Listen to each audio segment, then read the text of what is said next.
Hello, everyone. It's Wednesday, April the 29th. It's in the afternoon, and I just wanted to make a short video. I got two places to read in the book of Job, and maybe it won't take long. It's so good to be with you. It said, there was a day when the sons of God came to present themselves before the Lord, and Satan came also among them. That's the way it is when you meet out or anytime try to do something for God, Satan will be there too. And the Lord said unto Satan, Whence cometh thou? And Satan answered the Lord and said, From going to and fro in the earth, and from walking up and down in it. And the Lord said unto Satan, Hast thou considered my servant Job, that there is none like him in the earth, a perfect and upright man, one that feareth God and escheweth evil? I was just thinking about if God was speaking for us, what would he have to say?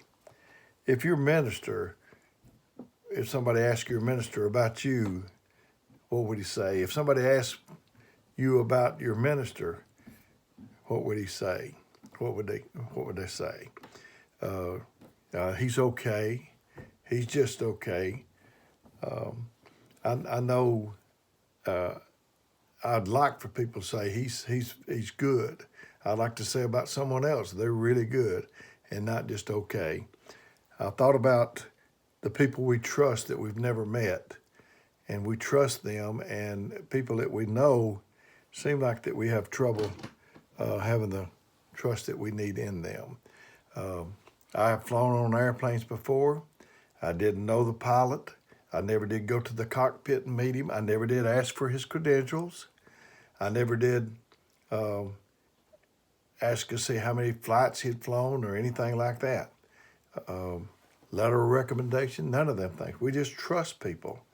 And I want people to be able to trust me. I want God to be able to trust me. And I want people to say more than okay. It reminds me of the commercial I saw about the doctor. And they asked the nurse what kind of surgeon he was, and he said, "Okay, he's okay." And if you could talk to the stewardess before the plane took off, and you ask, "How is this pilot?" and she said, "Well, he's okay. He's really good on takeoffs, but he's just not too good on landings." If I had that to happen to me, I probably wouldn't let that plane take off with me in there. So I want people to speak well of me. And, over in, I think it's the 22nd chapter of Proverbs, I didn't plan on quoting this, but I believe that's where it said. It said, a good name is to be chosen rather than great riches. I had to, someone asked me to do a letter of reference to them. They was going up for Teacher of the Year. I don't know how many other candidates it was, and they wanted me to write something for them, and I did, and they won. And I said that they was trustworthy. I said they was dependable. They was of good character and things like that. And I'd like to be someone that people could trust. I want to read in the 14th chapter of Job before they close this out. And it says that man is born of a woman is a few days and full of trouble.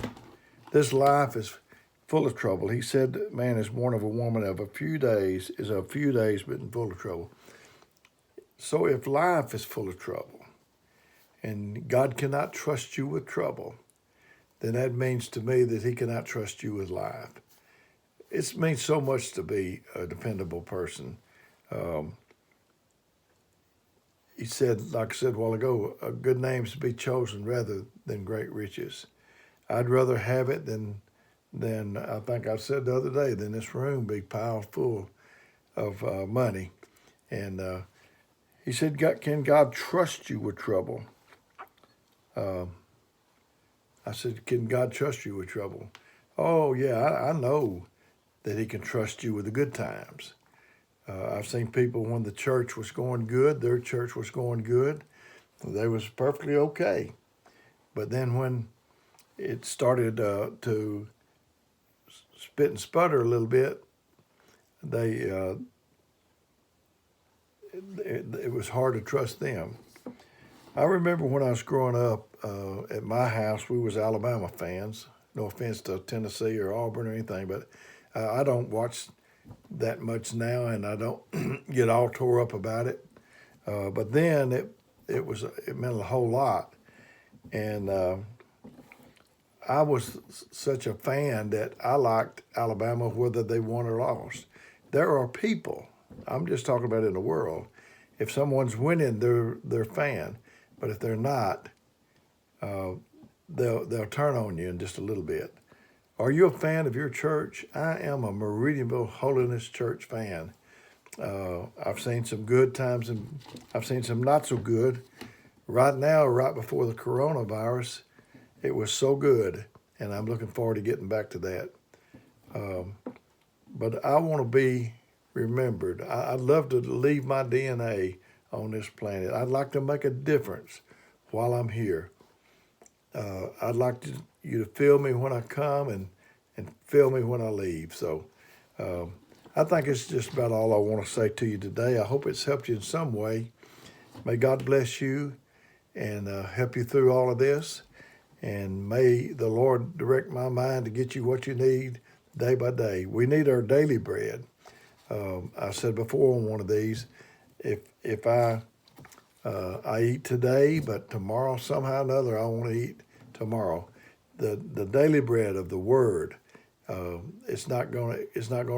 One sermon is not gonna last you forever. That's why I'm repeating these daily, because we need our daily bread. So may God bless you, and I hope to see you soon. Talk to you soon, and if you need me, please call upon me.